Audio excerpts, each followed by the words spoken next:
যদি আমরা না যেতে চাই তাহলে এই মুহূর্তে সবচেয়ে গুরুত্বপূর্ণ যে বিষয়টি সেটি হচ্ছে এই যে ছাত্র জনতা সকল দ্বন্দ্ব, রাজনৈতিক মতাদর্শ কিংবা বিভিন্ন বিভাজন, ধর্ম বর্ণ ভুলে গিয়ে একসাথে ঐক্যবদ্ধ হয়েছিল আগামীর বাংলাদেশে জনতার দ্বারা নির্বাচিত সরকার গঠন হওয়ার পূর্ব পর্যন্ত আবার সকল রাজনৈতিক ছাড়াও অন্য যত ভেদাভেদ রয়েছে সকল ভেদাভেদ ভুলে আমাদেরকে ঐক্যবদ্ধ থাকতে হবে।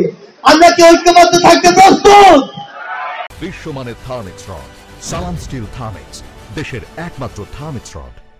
একটা জিনিস মনে রাখতে হবে, 16 বছরে যে সিস্টেমটি এই দেশে তৈরি হয়েছে সেই সিস্টেমটি কোনোদিনও 16 মাসে এই বাংলাদেশ থেকে উৎপাদন হবে না।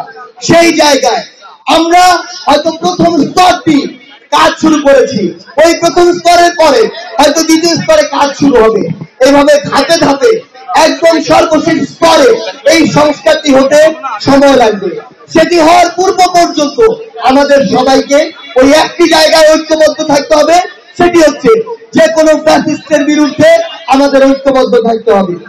এবার একটি গুরুত্বপূর্ণ বিষয় আসে, এই যে আমার অসংখ্য ভাই তাদের জীবন দিয়ে এই ছাত্র জনতার অভ্যুত্থানটি ঘটিয়েছে, এই ভাইদেরকে নিয়ে আজকে শুধু শরীয়তপুর নয় পুরো বাংলাদেশে একটি মামলা ব্যবসা শুরু হয়েছে।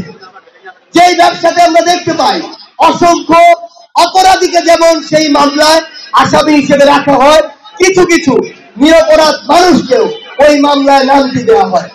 এবং সবচেয়ে গুরুত্বপূর্ণ বিষয়টি হচ্ছে ওই নামগুলো দেওয়া এবং কাটা, এই দুইটি বিষয়কে কেন্দ্র করে লক্ষ লক্ষ টাকার একটি মামলা ব্যবসা শুরু হয়েছে। সেটিকে কি ছাত্র জনতা সমর্থন করে? কোন নির্দোষ মানুষ ঠিক বিগত 16 বছরে যেভাবে বাংলাদেশে নির্যাতিত হয়েছে, যেভাবে মামলার দ্বারা হয়রানি হয়েছে, বিভিন্ন ভাবে ক্ষতির শিকার হয়েছে, আবার এই ছাত্র জনতার অভ্যুত্থানের পরে কোন একজন নির্দোষ মানুষ ভিন্ন কোন আঙ্গিকে আবার যদি সেই নির্যাতনের শিকার হয়, সেটিকে গিয়ে ছাত্র জনতা সমর্থন করে?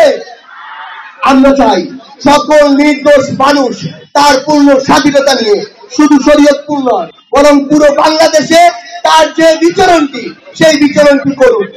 আমরা স্বরাষ্ট্র উপদেষ্টা সহ যারা স্বরাষ্ট্র মন্ত্রণালয়ে রয়েছে, বাংলাদেশ পুলিশে রয়েছে, তাদের সকলকে একটি বার্তা স্পষ্ট করে দিতে চাই, কোন একটি মামলায় কারো নাম দেখলে তার বিরুদ্ধে ফায়ার করা যাবে না। কোন একটি মামলায় কারো নাম দেখলে তাকে গ্রেফতার করা যাবে না। আগে তদন্ত করতে হবে, তদন্ত সাপেক্ষে তার যদি ওই হত্যায় কিংবা অপরাধে সংশ্লিষ্টতা পাওয়া যায় তারপরে আপনি তাকে গ্রেফতার করুন। তার পূর্বে গ্রেফতার খেলা যাবে না।